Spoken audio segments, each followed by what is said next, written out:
ये रोडीज का कैसे एकदम से अचानक से कहाँ से ड्रॉप हुआ आइडिया। तो मुझे ऐसा क्लिक हुआ कि यार मुझे ना रोडीज। कई लोग चिढ़ते भी थे, एक्चुअल में क्या हरताज की यही पर्सनैलिटी है? जहां तक कि डबल क्रॉस की बात हो तो सर्वाइवल मेरा डबल क्रॉस इसलिए ज्यादा फेमस है क्योंकि भाई मेरी ना पर इम्यूनिटी कैसे मिल जाती है हर बार इसको धीरे धीरे सबको ठोका। तो जैसे ही मैं दूसरी गैंग में आया तो आते ही हीरो बनना शुरू हो गया, ना गैंग लीडर मिल गया, बड़ा भाई मिल गया मेरे को अपना। बहुत कंटेस्टेंट के साथ नाइंसाफी हुई है, सी की आईडी पे जाके कमेंट, गंदे गंदे कमेंट नहीं करने चाहिए भाई। नमस्कार दोस्तों, स्वागत है आपका चैनल टेली खजाना में। इस वक्त मेरे साथ हैं रोडीज के हरताज, जिन्होंने टास्क के मामले में सबकी ऐसी की तैसी कर रखी थी, जिन्होंने अगर बात की जाए शो को अपने कंधों पर बहुत ही मजबूती के साथ खेला। इस वक्त वो मेरे साथ हैं। ट्रॉफी से थोड़े से इंच में वो रह गए, लेकिन कोई बात नहीं, आपने भारतवर्ष का और दुनिया का दिल जीता है। बहुत बहुत स्वागत है हरताज भाई आपका, कैसे हैं आप? थैंक यू सो मच भाई। अगर भारत का दिल जीत ले इससे बड़ा क्या ही दिल है। जी। पाजी, थोड़ा सा पहले आपकी जर्नी के बारे में जानना चाहते हैं, और प्लस ये रोडीज का कैसे एकदम से अचानक से कहाँ से ड्रॉप हुआ आइडिया। भाई मैं 2018 में रोडीज किया था। जैसे बचपन में ही सपना था कि रोडीज करते हैं, इट्स अ जैनजी शो और बचपन में हम देखते हैं हर किसी, आई थिंक जितने भी यंगस्टर्स हैं इंडिया में हर किसी चाहता है कि मैं रोडीज तो जरूर करूँ, एक एडवेंचरस थिंग है, करना चाहते हैं। पर 2018 के बाद मैं एक्टिंग पे ज्यादा फोकस कर रहा था तो मैं बॉम्बे मूव हो गया 2022। तो I was pursuing my acting career. तो मुझे ऐसा क्लिक हुआ कि यार मुझे ना रोडीज करना है क्योंकि रणविजय भाई का कमबैक था काफी सालों के बाद। और मैं कहा यार मैं भी करता हूँ, है ना, कि दिस इज अ टाइम कि अपना चेहरा दुनिया के सामने लेके आने का, और this is the best platform, one of the best platform. तो इसी चक्कर में रोडीज आया, पर ये नहीं पता कि रोडीज का मेन टॉपिक हरताज होने वाला true, very true, very true. हतात पाजी, शो की अगर बात करें हम स्पेशली, तो हमने देखा कि आपके शो में ना अलग अलग चेहरे नजर आए। है। आपका एक स्ट्रॉन्ग बलशाली चेहरा नजर आया जब टास्क करते थे आप। आपका बहुत ज्यादा इमोशनल चेहरा भी नजर आया, हमने देखा। आपका वो चेहरा भी नजर आया जिससे कई लोग चिढ़ते भी थे, जो आप लोगों ने आपने कई लोगों की नाक में दम भी कर रखा था। तो एक्चुअल में क्या हरताज की यही पर्सनैलिटी है जो रियल लाइफ में है? आई थिंक कि कुछ चीजें सच भी हैं। जैसे फॉर एग्जांपल अगर गुस्से होने की बात हुई या परफॉर्मेंस की बात हुई तो 100% देंगे। जहाँ पे इमोशनल होने की बात है तो आई थिंक कि हाँ मैं इमोशनल हूँ जिंदगी में। कुछ चीजें जो अफेक्ट करती हैं तो मैं इमोशंस अंदर नहीं रख पाता हूँ, निकाल देता हूँ उस टाइम। और जहाँ तक कि डबल क्रॉस की बात हो तो survival it's a game show, so मुझे ऐसा लगता है कि मैंने गेम के हिसाब से अच्छा खेला, पर बाहर दुनिया में तो हमने अच्छा खासा नाम बना रखा है यार दोस्तों में, तो हम अपने दोस्तों के साथ बहुत खड़े रहते हैं। पर शो पे जी। ऐसा मैंने जैसे स्टार्टिंग में बोला कि मैं अपनी जीत के लिए किसी को भी उड़ा दूंगा। और सेकंड थिंग कि ऐसा किसी से रिश्ता बना नहीं था शो पे अभी। तो हम जैसे आपसे बात कर रहा हूँ तो मैं भाई बोल के बात कर रहा हूँ, पर अभी ऐसा नहीं है कि मैं अपनी ट्रॉफी आपको दे दूंगा ना। तो जी मुझे जी, ऐसा ट्रू। लगा कि भाई यार मुझे अपने सर्वाइवल के लिए भी अलायंस बनानी पड़ेगी। अपनी खुद की गैंग में तो मैं अपनी प्रायोरिटी हूं नहीं, क्योंकि ये तो ऑलरेडी बाहर से ग्रुप बना के आ चुके हैं। तो मुझे ऐसा था कि अब मुझे भी बनाना है। अगर अब टारगेट लिस्ट पे खड़े हैं तो let's do alliance with Prince gang and Riya gang. तो उस चक्कर में मैंने अपना तो 100% दिया and I am proudly stand with my decision actually. अगर आप पूरा सीजन देखो ना, बाद में लोगों ने ये सब काम किए हैं। इट वॉज जस्ट, जी। इट्स अ फेमस बिकॉज मेरा मेरा डबल क्रॉस इसलिए ज्यादा फेमस है क्योंकि भाई मेरी ना पर्सनैलिटी और इतना स्ट्रांग है, मुझे ऐसा लगता है कि वो लोग ना बहुत पर्सनली वो चीज को ले लेते हैं। इंटिमिडेट हो जाते हैं जी। हाँ, कि यार ये बंदा अकेले कैसे खेल रहा है शो, ये टास्क भी परफॉर्म कर रहा है, ये वोट आउट करके भी सरवाइव कर रहा है, इम्यूनिटी भी ले आता है अपने दम पर। इम्यूनिटी कैसे मिल जाती है हर बार इसको? ये उसी स्टेज पे आगे रुकना होता है, उसी रूम पे जहाँ पे इम्यूनिटी है, या इसको रोडियंस उसी टाइम लेकर आने हैं कि जब इसको इम्यूनिटी मिले। तो आई फील कि जो मैंने अपनी पर्सनैलिटी ऑरा शो पे रखा उस वजह से मेरे तो काम आया। और जी। रियल लाइफ में भाई हम ऐसे इमोशनल हैं, गुस्से वाले भी हैं, कभी कभी हो जाता है। पर शो पे हम वायलेंट नहीं हो सकते थे, कई बार तो हाथ चलाने का भी मन करता था कि भाई करते, पर इट्स अ रियलिटी शो, आपको थोड़ा सा दिमाग से खेलना पड़ता है। और जब आपको स्ट्रिक्ट इंस्ट्रक्शंस आ जाती हैं प्रोड्यूसर चैनल की तरफ से, आप किसी पे हाथ नहीं उठा सकते। फिर मैंने सोचा कि अब मैं इनको अपने शब्दों से मारूंगा इन सबको। तो मैंने अपने शब्दों को सही यूज किया और फिर धीरे धीरे सबको ठोका। पाजी, हमने आपका ग्रुप इधर से उधर शिफ्ट होते हुए देखा। हमने देखा आप एल्विश यादव के अंडर थे, फिर उसके बाद हमने देखा आपके जो गैंग लीडर हैं वो प्रिंस नरूला हो गए। तो कितना फर्क आपने नोटिस किया था, मतलब कुछ इनके मतलब गैंग लीडर की अगर बात की जाए, मैं इसलिए पूछूं क्योंकि आप ही के ही शो की एक पार्टिसिपेंट थी जिमी। उन्होंने कुछ बातें कही हैं, वो मैं अभी बाद में पूछूंगा, लेकिन पहले मैं ये जानना चाहता हूँ फर्क के बारे में। भाई आई फील कि उस शो में मुझे, उस गैंग में मुझे विलन बनाया जा रहा था। तो जैसे ही मैं दूसरी गैंग में आया तो आते ही हीरो बनना शुरू हो गया। तो ये विलन से हीरो बनने का सफर मुझे तो बहुत अच्छा लगा। और जी प्रायोरिटी बनना भाई बहुत बड़ी बात है। मन्नू को हटा के मुझे प्रायोरिटी लिस्ट में रखना, टिकट टू फिनाले में किसका नाम, हरताज का। सेमीफिनाल में सबसे स्ट्रॉन्ग स्टेज कौन परफॉर्म करेगा, हरताज। जो रूम वाला टास्क है जिसपे एक दूसरे को पीछे छोड़ना है, तो जी सबसे ज्यादा रोडियम हरताज के पास है गैंग में।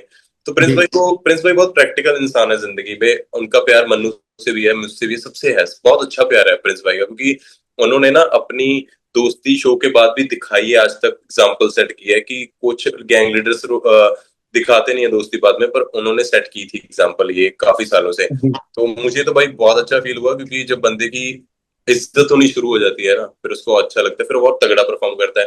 फिर उसके बाद अब मेरी परफॉर्मेंसेस में वो भी देखो, अब फिनाले वाली परफॉर्मेंस देखोगे ना, तो हाँ, it's like a one sided जो पहली स्टेज की है। जी सीटें चढ़नी हो, जब पिट में भाग रहे थे, जब आपको अटैक करने वाले बंदे भी हैं, तो आई जी वाज, जी जी में पकड़ा ही नहीं का, हाथ भी नहीं लगा जिसको। जी। ओके। सो मेरा आई थिंक स्विच जो हुआ है ना प्रिंस गैंग आने के बाद, तो वो मेरे जी। कॉन्फिडेंस में बहुत तगड़ा स्विच हो गया। फिर तो मेरे को ऐसा था कि अब मेरे को अपना गैंग लीडर मिल गया, बड़ा भाई मिल गया मेरे को अपना। अब मैं फोड़ूंगा, अब मेरे को कोई टेंशन नहीं है। अच्छा अजी, मैंने जिमी से भी बातचीत करी थी, उनसे भी बातचीत हुई मेरी अच्छी, तो उन्होंने एक चीज बोला कि रिया चक्रवर्ती के वो ग्रुप में थी, फिर उसके बाद वो कह रही थी कि रिया चक्रवर्ती जो है वो बायस थी टुवर्ड्स रोहित। हाँ, तो जी, तो मैं यही चीज इस सीजन में बहुत फेवरिज्म हुआ है। मैंने ये बात किसी इंटरव्यू में बोली थी कि बहुत कंटेस्टेंट के साथ नाइंसाफी हुई है। आप ऐसा ट्विस्ट क्यों लेके आ रहे हो भाई, कि आप अगर इसको रखना है तो दो की कुर्बानी देनी पड़ेगी। भाई जो दो बंदों की आपने कुर्बानी दी, उनकी अपनी लाइफ नहीं है, उनके अपने जी सपने नहीं है, वो ट्रू परफॉर्म नहीं कर रहे हैं। जिम्मी अच्छा परफॉर्म करती है, योगेश भी अच्छा परफॉर्म करता है, पर ट्रू। फेवरिज्म के चक्कर में उन दोनों की तो वाट लग गई। आई विल पर्सनली से वो दोनों कुछ बोले नहीं। अगर उन दोनों की जगह हरताज खड़ा होता ना, तो ये 100 दम अपना निकाल देते। मैं नहीं जाता भाई घर। Okay okay okay. तो लड़ते नहीं लोग, मतलब अपने पॉइंट ऑफ व्यू के लिए लड़ते नहीं है लोग। लड़ो भाई जिंदगी में। आ, आप पहले शो पे आते हो अपना सपना लेकर, इतनी डेडिकेशन दिखाते हो, मैं शो पे कुछ भी करूंगा, कुछ भी करने के लिए रेडी हूँ। फिर धीरे धीरे धीरे शो में आपकी क्या वो भूख खत्म हो जाती है। पर मेरी करेक्ट। भूख नहीं खत्म हुई भाई, आज तक नहीं हुई। आज तक मुझे वो डिसीजन अनफेयर लगता है, गुल्लू को मेरी परफॉर्मेंस क्यों दिखाई गई। आज तक मुझे ऐसा लगता है वो जो स्टेज थी वो कैंसिल क्यों कर दी गई, जो जिसमें एग्जैक्टली। जैक्सन पर। जी। अर्थात पाजी, इस सीजन को इस सीजन को जो है रोडीज का one of the best season कह रहे हैं टीआरपी के मामले में। जैसे एक सिद्धार्थ शुक्ला वो का हरताज सीजन की था। वजह से है। जी जी जी, मैं वही कुछ कहना चाह रहा था। एक सिद्धार्थ शुक्ला की वजह से बिग बॉस का एक सीजन जो है बहुत ज्यादा हिट अब किया था। नेक्स्ट बिग बॉस और का एक सीजन हरताज हरताज की की वजह से फेमस होगा। जी, और एक हरताज की वजह से रोडीज एक्स एक्स बहुत ज्यादा फेमस हुआ है। और साथ ही साथ पार्शियलिटी जो हुई है, बायसनेस हुई है, उसकी वजह से भी। अच्छा हाँ पाजी, अभी तो ठीक है, अभी शो का ये सारी चीजें सामने आ गई, लेकिन एक चीज कंटिन्यूसली आ रही है। आपके जो गैंग लीडर हैं वो आपके जो एक्स गैंग लीडर थे उनके साथ भिड़ंत चल रही है। उस बारे में आप क्या कहेंगे? क्योंकि कई बार प्रिंस सर के प्रिंस जो भाई हैं उनके ये स्टेटमेंट्स भी आए हैं कि सिस्टम, कौन सा सिस्टम, हमने सिस्टम हैंग कर दिया, सिस्टम फाड़ दिया हमने। तो क्या कहना चाहेंगे कि ये वो हो क्या रहा है, ये मतलब आखिरकार चल क्या रहा है मामला? वही वही होता है ना, जब एक शेर को सवा शेर टक्कर जाए जिंदगी में, तो ऐसी लड़ाई होनी लाजमी है। क्योंकि जब दो अल्फा मेल जिंदगी में एक दूसरे के साथ लड़ते हैं ना, तो वो इसी इंटेंसिटी के साथ लड़ते हैं।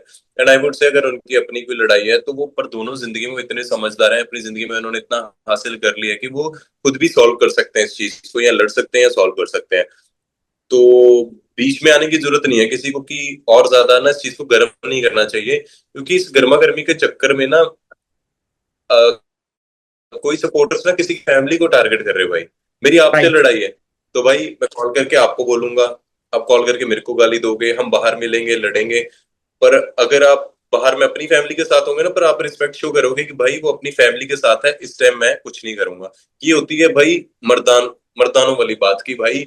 अगर मेरी उसके साथ बीफ है तो मैं सॉल्व रखूं। तो मुझे ऐसा लगता है जो लोग बीच में घुस रहे हैं ना उस चीज के, उनको ना भाई उन दोनों के तक ही फाइट रखनी चाहिए। किसी की फैमिली, किसी की आईडी पे जाके कमेंट, गंदे गंदे कमेंट नहीं करने चाहिए भाई। बहुत ही वल्गर लगता है, क्योंकि आपके घर में भी माँ बहनें हैं, आपके घर में भी आपकी एक फैमिली है। जब आपकी वाइफ को या आपकी चीजों को कोई टारगेट करेगा ना, तो आप तब फील कर पाओगे। तो प्रिंस भाई अपनी जगह ठीक है कि वो भी कहते हैं कि कोई नहीं, अब है मैं तो कोई नहीं टक्कर ले।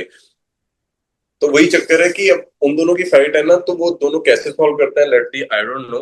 बट उन दोनों को ही आपस में रखनी चाहिए, लोगों को बीच में घुसना नहीं चाहिए। जी। ओके। पाजी, अगर आपकी आपके मतलब मैं सपोर्ट की बात करूं, आप किसकी तरफ आपका पलड़ा ज्यादा भारी होगा? मेरा पलड़ा किसी की साइड भी बारा नहीं, क्योंकि यार मुझको एलविश भाई ने ना, जैसे मैं डबल क्रॉस पे गया तो उन्होंने मेरे को कुछ बोला नहीं था उस टाइम, कभी डिसरिस्पेक्टफुल वे में बात नहीं की। तो मेरा ऐसा है कि यार जो बंदे ने आपको नहीं डिसरिस्पेक्ट किया, तो आपको भी किसी की साइड स्टैंड नहीं लेना चाहिए। फॉर एग्जाम्पल इनके शो पे लड़ाई हुई थी, पर नेक्स्ट टास्क में इनकी दोस्ती हो गई थी। भाई मैं आज किसी की साइड ले लूं तो फिर मैं उसको दूसरे बंदे को अपना फेस नहीं दिखा सकता हूँ। पर मेरे गैंग लीडर जैसे प्रिंस भाई हैं, तो मेरे को उनकी उनकी साइड इसलिए ज्यादा होता है कि मैं हैट्स ऑफ यार, वो बंदे को अपने अकेले दम पे जैसे army army base Elvish army का इतना तगड़ा, पर वो बंदा अकेले अपने दम पे खड़ा है। वो वेरी ट्रू। वो पहली बार ऐसा हुआ कि एलविश की किसी के साथ बीफ हुई है और वो बंदा हार नहीं मान रहा है। नहीं तो वेरी ट्रू। जितनी भी आज तक एलविश भाई के साथ फाइट हुई है यूट्यूबर्स की बाकियों की, वो हार मान जाते हैं। But this is the first person in history of India जिस जो हार ही नहीं मान रहा है, कहता है आजा कोई नहीं, कोई चक्कर नहीं। तो पर मैं फिर भी बोलूंगा भाई, लड़ाई में कुछ नहीं रखा है, इंडस्ट्री बहुत छोटी। अगले साल ना फिर इन दोनों को रोडीज पे से गैंग लीडर जाना है। तो ये ना हो अगले साल ये दोनों लड़ रहे हैं और इनके कंटेस्टेंट पिस जाएं और बाकी गैंग लीडर्स इस चीज का फायदा उठाएं। तो मैं चाहता हूँ कि राइट। भाई थोड़ा सा ना इन दोनों को सॉल्व कर लेना चाहिए। जी। प्रिंस जी के साथ तो आप थे ही, वो आपके गैंग लीडर थे ही। अपार्ट फ्रॉम दैट, कौन सा बेहतर लगा आपको गैंग लीडर, और क्यों? गौतम भाई, भाई और क्यों? Reason being he is very, Gautam sir, क्यों क्यों? रीजन बीइंग कि he is very respectful towards everyone. और दूसरी बात, वो फेवरिज्म वाली गेम नहीं खेलते हैं, तू मेरा फेवरेट है तू ही करेगा। वो हर रोटी को एक सेम नजरिए से देखते हैं। ऐसा ही गैंग लीडर एग्जांपल सेट होनी चाहिए।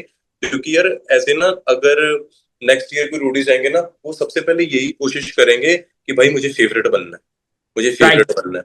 जिसकी राइट। जिसकी वजह से ना गैंग्स में भी लड़ाई होगी, फिर से गैंग के अंदर वोटें होंगी। अगर कोई फेवरेट बनने के चक्कर में, बंदा इतने प्रेशर के साथ परफॉर्म भी नहीं कर पाएगा। पर गौतम भाई वेरी क्लियर, मेरे को लगता है ये फिट है, तू ऐसे जा बेटा, तू परफॉर्म कर और तगड़ा परफॉर्म करियो, अपने हिसाब से परफॉर्म कर, ये तेरी जर्नी है, तू प्रूव करेगा तो मैं आगे तेरे को मौका दूंगा। Simple very true. क्लियर। पर बाकी गैंग लीडर्स क्या करते हैं, ये मेरा फेवरेट है, यही जाएगा, चाहे इसने परफॉर्म किया ना हो, इम्यूनिटी दूसरे जी। बंदे ने लाके दियो, मैं जी। इम्यूनिटी इसको दूंगा। मतलब आप बाकी बंदों को सपोर्टिंग कास्ट बना रहे हो भाई शो पे, दैट इज वेरी अनफेयर। इस ट्रू। सीजन बहुत हुआ है। इसलिए भाई आपका भाई वन वर्सेस ऑल खेला है, अपने दम पर कभी इम्यूनिटी की भीख नहीं मांगी। I am proud of my game कि भाई मैंने बोला आप मुझे इम्यूनिटी नहीं दोगे मैं ले आऊंगा। वेरी एक ट्रू। चीज बड़ी फेमस हो रही थी प्रिंस भाई की गैंग में, हरताज मेरे पास इम्यूनिटी नहीं है, अब रील करे इम्यूनिटी मैं ले आऊंगा, रोडियम हाँ, मैं ले इम्यूनिटी आऊंगा। मैं ले आऊंगा, रील में वो बहुत ज्यादा चल रहा था। जी। अर्थात बाजी, अगर बात की जाए तो रोडीज के बाद अक्सर हमने देखा है कि या तो अगला मुकाम स्प्लिट्सविला होता है या फिर अगला मुकाम बिग बॉस होता है।